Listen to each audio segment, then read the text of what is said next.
ജെറുസലേമിൽ ശിമയോൻ എന്നൊരാൾ ജീവിച്ചിരുന്നു. അവൻ നീതിമാനും ദൈവഭക്തനും ഇസ്രായേലിന്റെ ആശ്വാസം പ്രതീക്ഷിച്ചവനുമായിരുന്നു. അടുത്തത്, പരിശുദ്ധാത്മാവ് അവന്റെ മേലുണ്ടായി. ഒരു വാക്ക് മറക്കല്ലേ, പരിശുദ്ധാത്മാവ് അവന്റെ മേലുണ്ടായിരുന്നു. പരിശുദ്ധാത്മാവുള്ളവർക്കൊരു പ്രത്യേകതയുണ്ട്, ഭയങ്കര പ്രത്യാശയായിരിക്കും.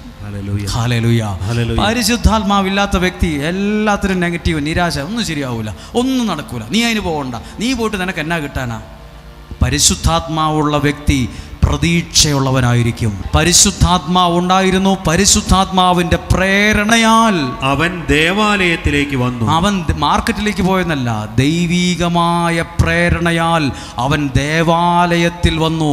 നിങ്ങളും അങ്ങനെ തന്നെയാണ്. ഏത് നാട്ടിൽ നിന്ന് വന്നവരാകട്ടെ, നിങ്ങൾ ഈ ദേവാലയത്തിൽ ദൈവ സാന്നിധ്യത്തിൽ വന്നത് ദൈവം നൽകിയ പ്രേരണ കൊണ്ട്. ഒരാൾ അടിച്ചും കുത്തിയും കയറ് കെട്ടി വലിച്ചും പിടിച്ചു കെട്ടിയിട്ടൊന്നും കൊണ്ടൊന്നും ആരുമില്ല.